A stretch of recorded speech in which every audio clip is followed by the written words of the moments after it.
Hello, welcome to my channel StuckFiles. Today we will discuss about why it sucks to be a running back with no offensive line. The invisible wall. You know the drill. Helmet on.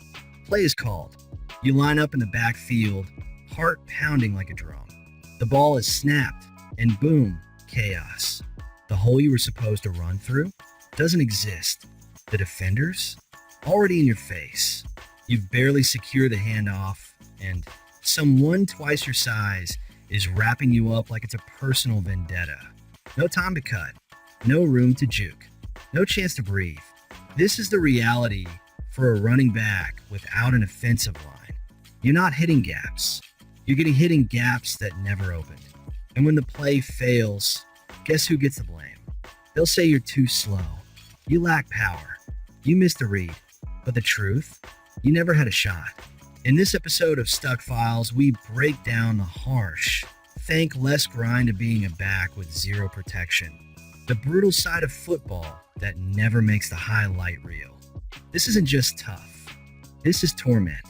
This is why it sucks to be a running back with no offensive line. Section 1. You're on an island, and the sharks are circling. Playing running back is supposed to be hard, but not like this.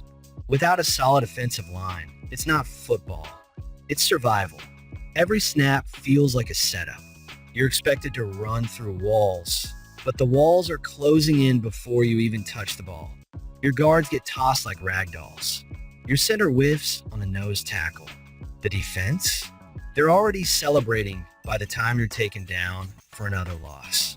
You hear it from the sidelines. Hit the gap. Explode through the hole. What gap? What hole? You're not missing reads. You're dodging landmines. You trained for this. You studied the film. You know where the play should go.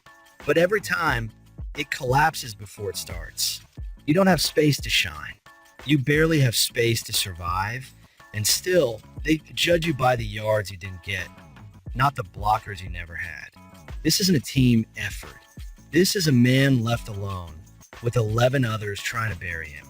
Section 2. Hit first, blamed second. Here's the truth no one wants to admit.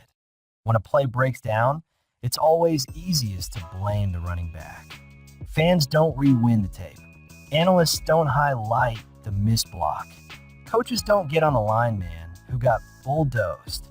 They point to the guy with the ball. You're the face of the failure, even if you never had a chance to succeed.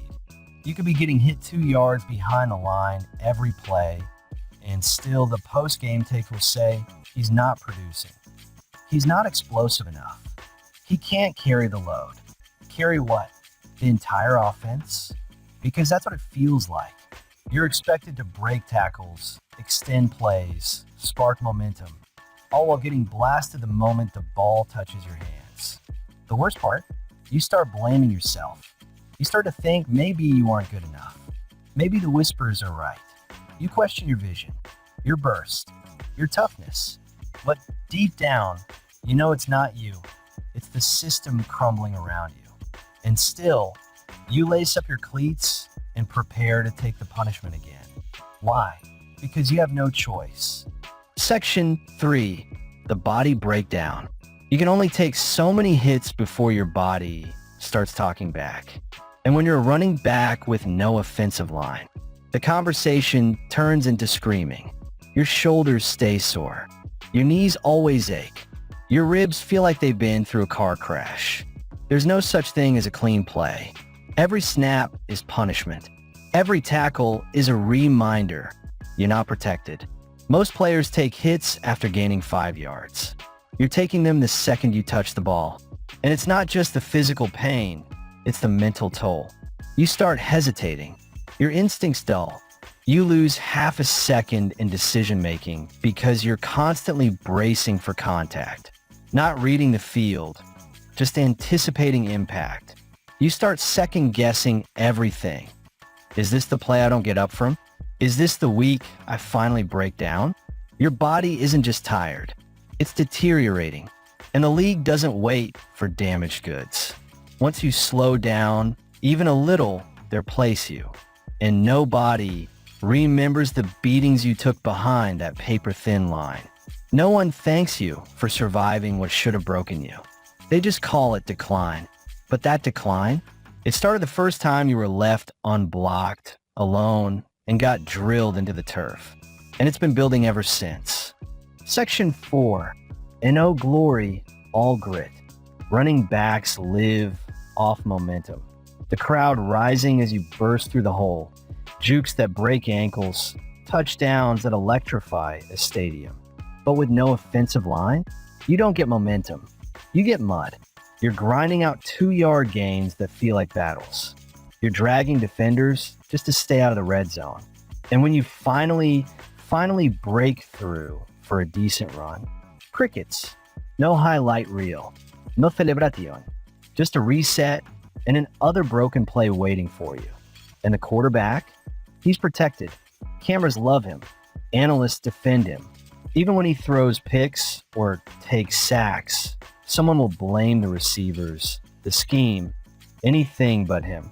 You get no shield, no negative, just bruises and silence.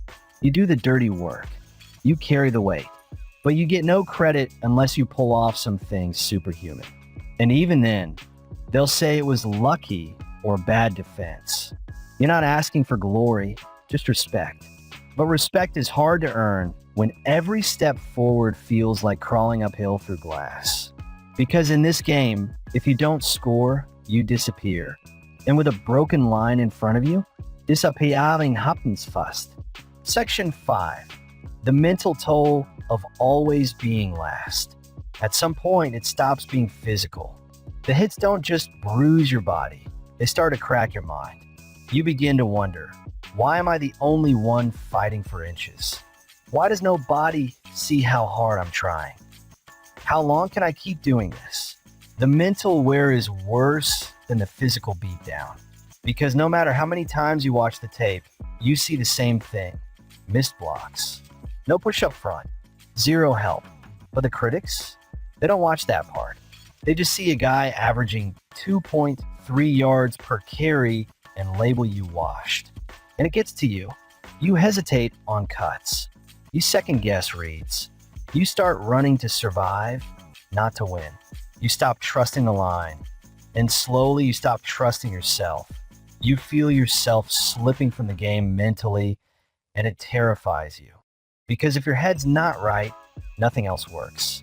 And once coaches sense hesitation, they move on. You're not the guy anymore.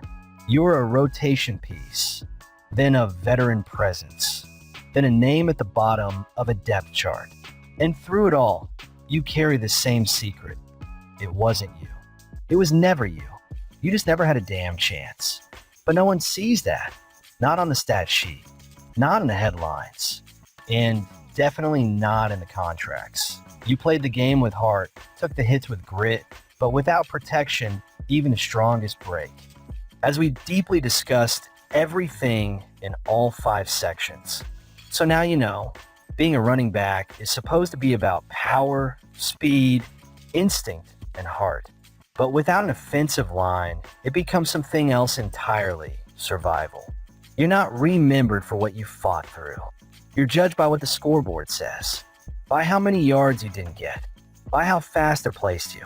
And that's the most brutal part, because no one sees the pain behind the carries. No one sees the moment you hesitated, not because you lack courage, but because you've been hit in the backfield 100 times that season.